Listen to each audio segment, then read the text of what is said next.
তফসিল যদি সময় মতো হয়ে যায়, ইউনূস সরকার যদি নির্বাচন ফেব্রুয়ারির 15 তারিখের মধ্যেই করে দেখিয়ে দিতে চান, তাহলে তারেক রহমান কি করে নির্বাচনে অংশ নেবেন?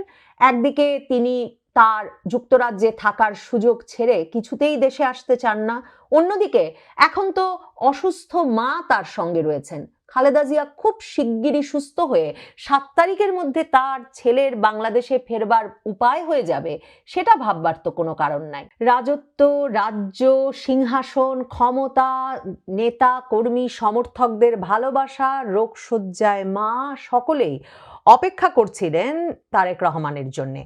তারেক রহমানকে সে কারণেই অনেকে যুবরাজ বলে অভিহিত করেন, কিন্তু যুবরাজ শেষ পর্যন্ত তার রাজত্ব বুঝে নিতে বাংলাদেশে আসতে পারলেন না।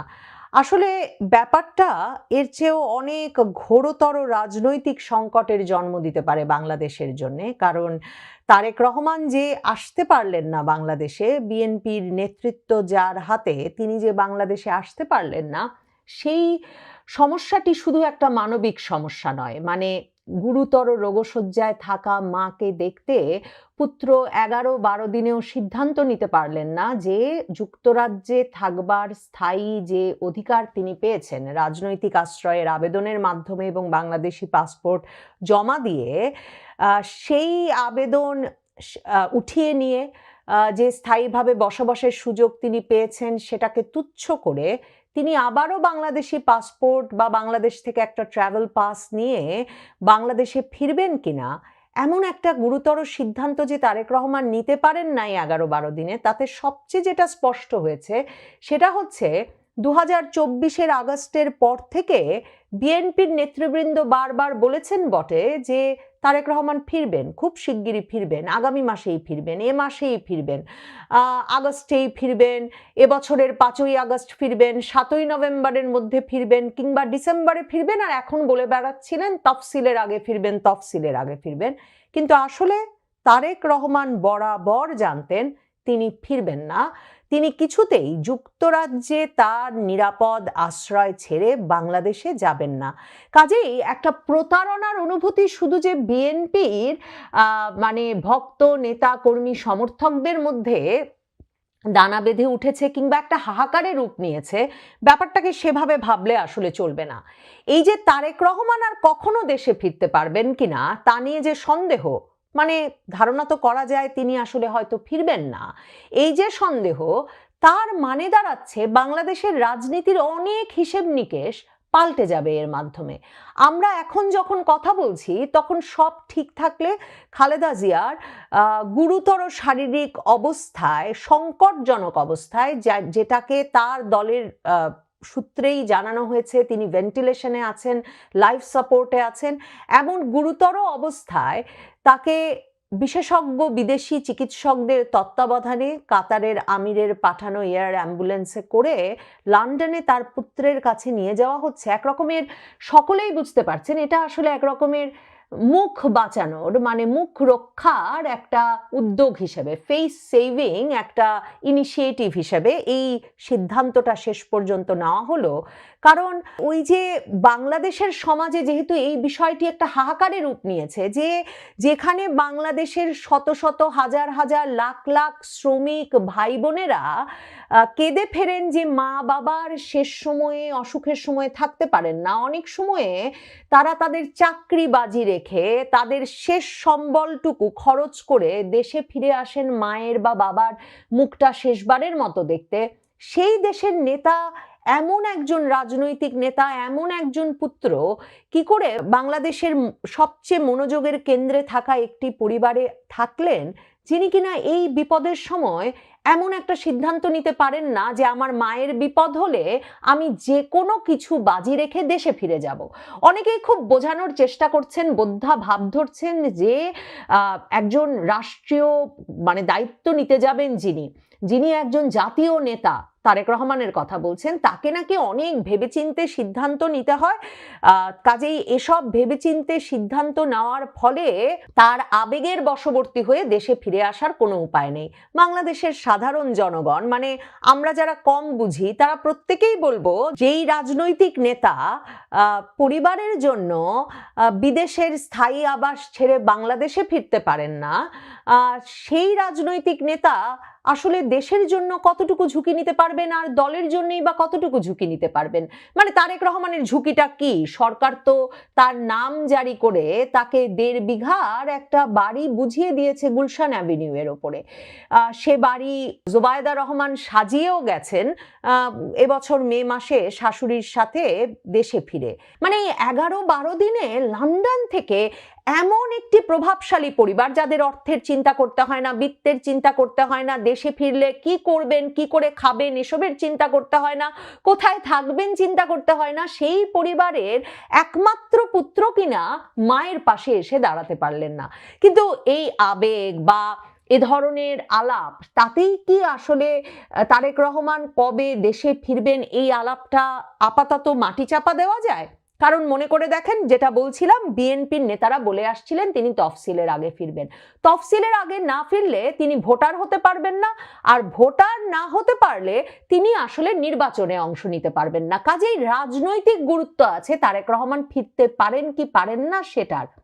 কারণ 2008 সালে তিনি 1/11 সরকারের সময় সেপ্টেম্বর মাসে যখন সস্ত্রীক বাংলাদেশ ছেড়েছিলেন জামিনে মুক্ত হয়ে চিকিৎসার জন্য, তারপর সেই 1/11 সরকারের আমলে যে ছবি সহ ভোটার তালিকা হয়, সেই ভোটার তালিকায় তিনি আর ঢুকতে পারেন নাই।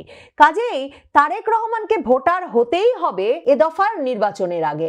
কিন্তু তারেক রহমান যেহেতু তার বাংলাদেশের নাগরিকত্বই নাই, সেই নাগরিকত্ব জমা দিয়েই তিনি ব্রিটিশ সরকারের রাজনৈতিক আশ্রয়ে লন্ডনে আছেন। কাজেই তারেক রহমান এমনকি এবার যখন ইউনূস সরকার বিদেশে বিভিন্ন দূতাবাসের মাধ্যমে ভোটার হওয়ার সুযোগ করে দিয়েছে, যুক্তরাজ্যে বিভিন্ন শহরে বাংলাদেশিদের ভোটার করার সুযোগ তৈরি হয়েছে, তখনও তারেক রহমান এমনকি যুক্তরাজ্যে বসেও ভোটার হওয়ার কোনো চেষ্টা করেন নাই। তাহলে কিভাবে এই প্রশ্ন বাদ দেই যে তারেক তবে কবে আসবেন? কারণ তারেক আসার উপরে তার মানে নির্বাচনটা করতে বিএনপি কতটা সিনসিয়ার থাকবে সেটা নির্ভর করছে। দেখেন, বিএনপি যখন 237টি আসনে প্রথম মনোনয়ন ঘোষণা করলো, মানে তাদের নির্বাচনী প্রস্তুতির অংশ হিসেবে, তখন খালেদা জিয়াকে 3টি আসনে মনোনয়ন দেওয়া হয়েছে, তারেক রহমানকে 1টি আসনে দেওয়া হয়েছে। তখনও এই প্রসঙ্গে আলাপ করেছি যে তার মানে আবারও খালেদা জিয়াকে সামনে রেখেই নির্বাচন করবার একটা প্রস্তুতি বিএনপি নিচ্ছে। এবং তখনও প্রশ্ন তুলেছিলাম যে তারেক রহমান আসবেন, এসে তিনি কি নির্বাচনে সত্যিই অংশ নেবেন, নাকি তিনি ওই 3 আসনের কোনো একটি থেকে, তার মা যেহেতু 3 আসনেই নিশ্চিতভাবে বিজয়ী হবেন, তিনি যদি নির্বাচনে অংশ নিতে পারেন, সেই কোনো একটি আসনে উপনির্বাচন করবেন, তার ফেরাটা সেটুকু পর্যন্ত দূরে রাখবার কথা, বা সেই সময় পর্যন্ত একরকমের স্থগিত রাখবার কথা তিনি ভাবছিলেন। এখন যখন খালেদা জিয়া একেবারে রোগ শয্যায়, তখন তারেক রহমানের কাছে তিনি গেছেন চিকিৎসায় থাকবেন বলে, লন্ডন ক্লিনিকে তার চিকিৎসা হবে। এখন তারেক রহমান তার মাকে রেখে আসলে দেশে যাবেন কি করে? তফসিল ঘোষণা হবে ডিসেম্বরের 7 থেকে 11 তারিখের মধ্যে, নির্বাচন কমিশনের ঘোষণায় এটাই। আর খালেদা জিয়া 5 তারিখে গিয়ে লন্ডন পৌঁছচ্ছেন, তাহলে তারেক রহমান তো তফসিল ঘোষণার আগে আসতে পারছেন না। এর মধ্যে দেখেছি যে বলা হয়েছে নির্বাচন কমিশন যদি তাকে সুযোগ দেয় তাহলে নাকি তিনি পরেও ভোটার হতে পারবেন। সেটা কত পরে, নির্বাচনের আগের দিন, বা ভোটার না হয়ে কি তার মনোনয়নপত্র গৃহীত হবে এবং তিনি একটি আসনে নির্বাচন করতে পারবেন, আর সেটা জামায়াতে ইসলামী, এনসিপি সহ বিপক্ষ দলগুলো মেনে নেবে? এত বড় নিয়মের লঙ্ঘন শুধুমাত্র তারেক রহমানের জন্য? মানে সত্যিই কি সেটা ঘটতে যাচ্ছে, নাকি এখন বিএনপির তরফে আসলে দাবি করতে হবে তফসিল ঘোষণা যাতে পিছিয়ে দেওয়া হয়? এর মধ্যেই তো তফসিল ঘোষণা পিছিয়ে দেওয়ার জন্য নানা রকম তৎপরতা শুরুই হয়েছে। আদালতে রিট করা হয়েছে নির্বাচনের সকল কার্যক্রম স্থগিত রাখতে। 30টি আসনে এখনো সীমানা নির্ধারণী মামলা চলছে। এর মধ্যে এখন কি তাহলে বিএনপিকেই এই অনুরোধ নিয়ে এগিয়ে আসতে হবে যে তফসিল ঘোষণা পিছিয়ে দেওয়া দরকার? নিশ্চয়ই লক্ষ্য করেছেন, জাতীয় নাগরিক পার্টির নেতৃবৃন্দ নাহিদ ইসলাম, নাসির উদ্দিন পাটোয়ারিরা নির্বাচন কমিশনে গিয়ে বলেছেন রাজনৈতিক একটা স্থিতিশীল পরিবেশে নাকি তফসিল ঘোষণা করা উচিত, খুব তাড়াহুড়া করা উচিত না। মানে এখন তফসিল ঘোষণা পিছিয়ে দেওয়ার পক্ষে তো আরো ব্যক্তিরা আছেন। বিএনপি এমন একটা ভাব করছে যে কিচ্ছু হয়নি, তাদের নেত্রী বেগম খালেদা জিয়া ভয়াবহ অসুস্থ, রোগশয্যায়, তিনি আসলে নির্বাচনে অংশ নিতে পারবেন কিনা তা এখন ভীষণভাবে অনিশ্চিত। মানে আগেই ধারণা করা গিয়েছিল তিনি হয়তো প্রচারণায় যেতে পারবেন না, সংসদীয় এলাকাগুলোতেও যেতে পারবেন না, তিনি বাড়িতেই থাকবেন। কিন্তু তিনি যেসব আসনে দাঁড়িয়েছেন 3টি আসনেই তিনি বিজয়ী হয়ে আসবেন, ধানের শীষকে বিজয়ী করে আনবেন। কিন্তু এখন তিনি যে অবস্থায়, তাতে কি তিনি আসলে শেষ পর্যন্ত নির্বাচন পর্যন্ত ফেব্রুয়ারি মাসে তিনি নির্বাচনে অংশ নিতে পারবেন? তো তাহলে তিনি যদি নির্বাচনে অংশ নিতে না পারেন আর তারেক রহমান তিনিও যদি দেশে ফিরতে না পারেন, তাহলে তারা নির্বাচনটা করবে কার নেতৃত্বে? মির্জা ফখরুল ইসলাম আলমগীরের নেতৃত্বে তাহলে বিএনপি আগামী নির্বাচনে যাচ্ছে। তাই তারেক রহমান কবে ফিরবেন এই প্রশ্ন তো আসলে বিএনপির নেতা কর্মী সমর্থকদের পক্ষে বন্ধ করা সম্ভব নয়। তারেক রহমান নাই, খালেদা জিয়া নাই, এমন অবস্থায় বিএনপি কি করে কার নেতৃত্বে নির্বাচনে যাবে? এবং কার নেতৃত্বে নির্বাচনে যাবে তো শুধু প্রশ্ন নয়, নির্বাচিত হয়ে এলে তাদের যেমন প্রত্যাশা তারাই সংখ্যাগরিষ্ঠতা পাবে, তাহলে সংখ্যাগরিষ্ঠতা পেলে তারা সরকার গঠন করতে গেলে তাদের প্রধানমন্ত্রী কে হবেন? এরকম কোনো পরিস্থিতি আছে যে খালেদা জিয়াও নাই, তারেক রহমানও নাই, বিএনপি অন্য কারো নেতৃত্বে নির্বাচন করলো এবং সংখ্যাগরিষ্ঠতা পেল, তারপর যখন সরকার গঠন করতে যাবে তখন বিএনপির সেই নেতা, সেই নেতৃত্ব সত্যি তারেক রহমানকে লন্ডন থেকে এনে সরাসরি সিংহাসনে বসিয়ে দেবেন? এসব কি কোনো বাস্তব ভিত্তিক পরিকল্পনা?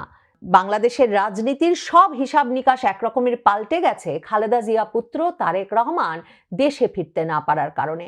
অনেক দিন ধরে কথা চালু ছিল যে জুবাইদা রহমান হয়তো বাংলাদেশে এসে দায়িত্ব নেবেন বিএনপির। এমনকি শেখ হাসিনার আমলে 2024-এর নির্বাচনের আগে জোর কথা উঠেছিল যে বিএনপির নেত্রী হিসেবে আসবেন মাঠে জুবাইদা রহমান এবং তার নেতৃত্বে বিএনপি নির্বাচনে অংশ নেবে। 2018-র নির্বাচনের আগে তো এটা ভীষণ একটা জোরালো সম্ভাবনা হয়ে উঠেছিল। কাজেই তারেক রহমান কবে ফিরবেন এই প্রশ্নটার উত্তরের ওপর নির্ভর করছে ফেব্রুয়ারিতে নির্বাচন হবে কিনা, তারও আগে নির্ভর করছে তফসিলটা সময় মতো হয়ে যাবে কিনা।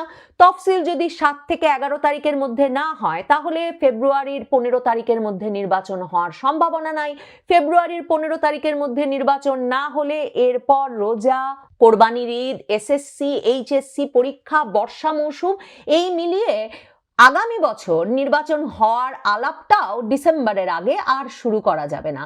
আর তফসিল যদি সময় মতো হয়ে যায়, ইউনূস সরকার যদি নির্বাচন ফেব্রুয়ারির 15 তারিখের মধ্যেই করে দেখিয়ে দিতে চান, তাহলে তারেক রহমান কি করে নির্বাচনে অংশ নেবেন?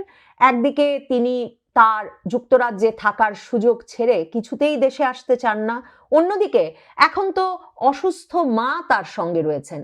খালেদা জিয়া খুব শিগগিরই সুস্থ হয়ে 7 তারিখের মধ্যে তার ছেলের বাংলাদেশে ফেরবার উপায় হয়ে যাবে, সেটা ভাববার তো কোনো কারণ নাই। বাংলাদেশের রাজনীতিতে সবচেয়ে বড় প্রশ্ন হয়েছিল যে নির্বাচনটা হবে নাকি, কবে হবে, হলে কি ফেব্রুয়ারিতেই কি হবে, এসব। কিন্তু খালেদা জিয়া গুরুতর অসুস্থ হবার পর তার পুত্র যখন কিছুতেই দেশে ফিরে আসতে পারলেন না, তখন সম্ভবত এই প্রশ্নটি সবচেয়ে বড় হয়ে রইল যে তারেক তবে কবে ফিরবেন? তারেক রহমান না ফিরলে রাজনীতি কোন দিকে মোড় নেবে?